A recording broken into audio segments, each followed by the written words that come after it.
En déplacement à Kiev, la secrétaire américaine au Trésor a annoncé le transfert à l'Ukraine d'une première tranche d'aide supplémentaire de 1,2 milliard de dollars. Les ministres de l'énergie de l'Union européenne sont réunis à Stockholm depuis lundi pour évoquer l'avenir du marché de l'électricité en Europe.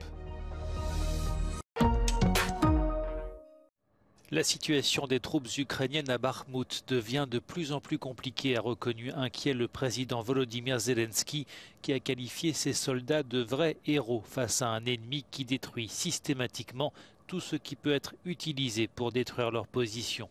Les forces russes ont fait de la prise de cette ville de l'Est ukrainien une priorité dans leur conquête du Donbass. Elles affirment avoir réussi à couper plusieurs routes importantes. En face, les troupes ukrainiennes résistent, mais jusqu'à quand? Але малі групи,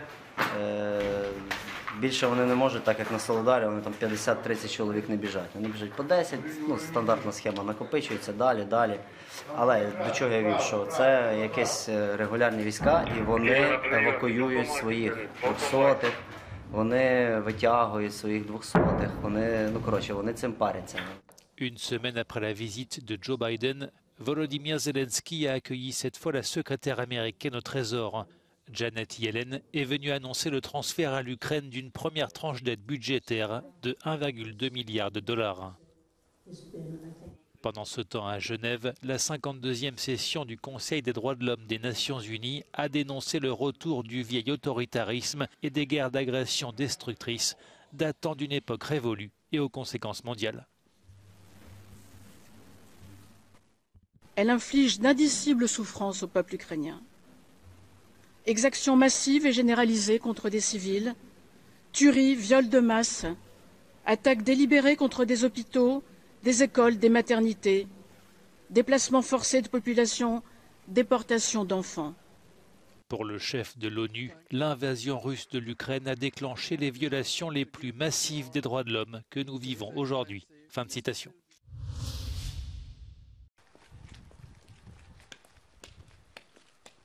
– 5 березня війська Російської Федерації здійснили перші постріли по нашим будинкам. І ми встигли всіх людей, які знаходились в даних будинках, спустити до підвалу. На жаль, через 10 хвилин почався масований обстріл даних житлових будинків.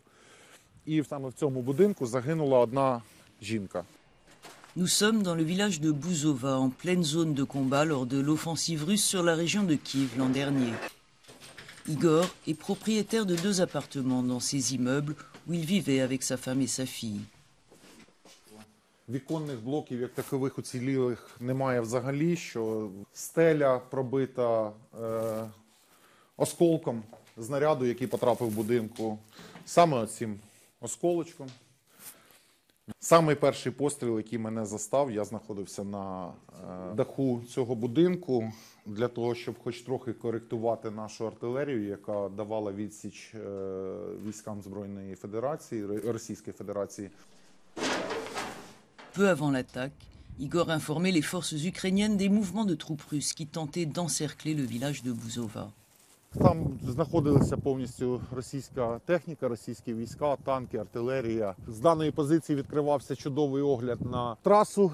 Це був, в принципі, один із самих ідеальних пунктів спостереження за ними, за їхніми переміщеннями, що давало змогу мені на протязі 5-6 днів коректувати наші війська.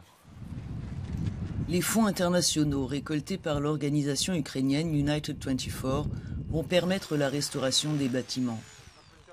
Blessé pendant les bombardements, Igor recouvre ses forces pour reconstruire l'avenir de sa famille et des habitants de ses immeubles. Il veut aussi rendre hommage aux nombreux civils tués à Bouzova, dont son jeune frère.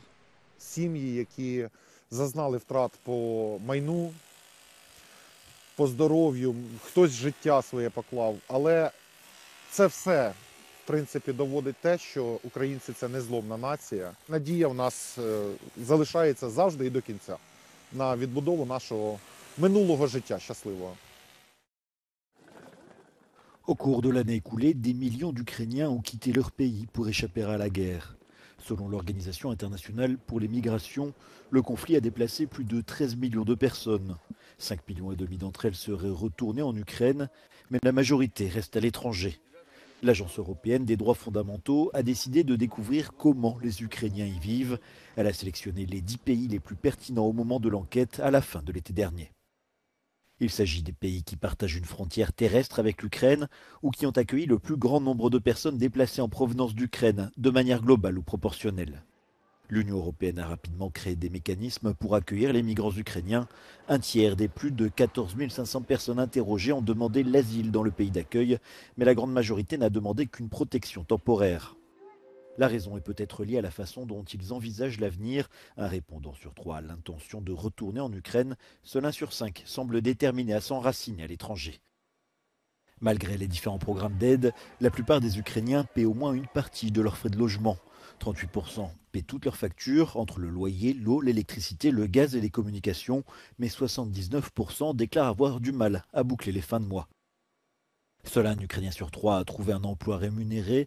La majorité d'entre eux sont des femmes et certaines d'entre elles continuent à travailler dans leur emploi précédent.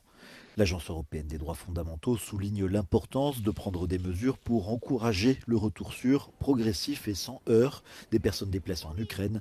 Le rapatriement devrait se faire en masse une fois le conflit terminé.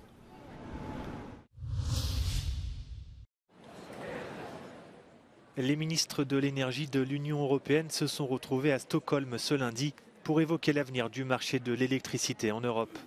Alors que la Commission doit prochainement proposer des pistes pour éviter d'autres flambées des prix, les 27 sont divisés sur les moyens à mettre en place. Certains plaident pour une réforme structurelle, d'autres penchent plutôt vers des ajustements ciblés. Mais tous s'accordent sur la nécessité de produire davantage d'électricité à partir d'énergies renouvelables. Many ministers highlighted the need to get more and cheap fossil-free electricity in place for industrial competitiveness. Regarding e-mobility, sustainable biofuels and electrofuels, we seem to agree that we need all solutions and let market mechanisms develop the most cost-efficient alternatives. Let me end by reminding everyone that we will need significant investment to go from ambition to reality. Our assessment before the Green Deal showed investment needs for the vehicles and infrastructure needed for low-carbon mobility to be around 130 billion euros per year. Autre sujet évoqué, la sécurité de l'approvisionnement et le développement de l'énergie nucléaire au même titre que les énergies renouvelables, comme le souhaite notamment la France.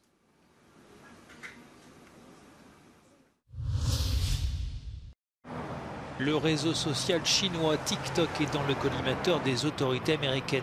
Les agences fédérales et leur personnel n'ont désormais plus le droit d'utiliser l'application de vidéo en vertu d'une loi votée en décembre par les législateurs américains qui considèrent TikTok comme une menace pour la sécurité nationale. Pour plusieurs pays occidentaux, TikTok peut permettre à la Chine d'épier les données personnelles de millions d'utilisateurs. La Commission européenne vient également d'interdire la plateforme à son personnel pour protéger l'institution. La grand-messe de la téléphonie mobile se tient cette semaine à Barcelone. L'occasion de découvrir les technologies de demain, comme pratiquer des interventions chirurgicales à distance, tester des applications qui vous identifient grâce à vos battements du cœur ou ne pas perdre le signal de son téléphone dans un ascenseur. Tout cela ressemble plus ou moins à de la science-fiction, mais c'est plus proche qu'on ne l'imagine. Le Mobile World Congress a fixé l'émergence de la 6G pour 2030. L'Agence spatiale européenne s'y intéresse déjà. When I first made the proposal, people were shocked because they said 6G is not defined. How are you going to launch a satellite if we don't know what it will be? And my answer to that is that we don't know. We want to contribute to the definition of 5G. What we do know is a certain number of technologies and building blocks. And with that, we are building an experimental satellite. It's like a laboratory that instead of being on ground, it is important that it's up in the orbit so that we can test in a realistic way against the terrestrial networks and together with the terrestrial networks. La 6G permettra de multiplier par 10 la vitesse de transmission des données par rapport à la 5G. Selon les experts, cette accélération constituera un levier pour réduire la consommation d'énergie et ainsi développer un avenir numérique plus vert et durable. Because you don't need to spend too much time in either recalculating or collecting manually data and this and putting a lot of time into this process. To be honest, still in the early stage, but Huawei already started investing on 6G since 2017, when the 5G still not start the commercial deployment. Okay, so still debate on the features, architectures, but one thing is clear, 6G is more than communications. La 6G va représenter un nouveau dilemme pour la sécurité et la protection des données personnelles. We're going into a new era where things will be more automated, which means there will be less attended, let's say, from humans. And therefore, you need to make sure that these points of reference are protected. 6G will allow us to fully integrate into virtual worlds like this holographic communication, pushing the boundaries of digital to new extremes we can't even imagine yet. Marta Rodríguez in Barcelona for Euronews.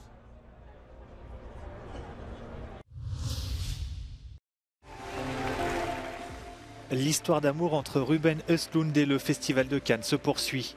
2 fois lauréat de la Palme d'Or, le réalisateur suédois a été nommé ce mardi président du jury de la prochaine édition du festival qui se tiendra du 16 au 27 mai sur la Croisette. Ruben Östlund avait remporté la Palme d'Or l'année dernière avec son long métrage Sans filtre. Il avait déjà obtenu la prestigieuse récompense en 2017 avec The Square et s'était fait connaître en 2014 en remportant le prix du jury dans la catégorie Un certain regard avec Snow Therapy.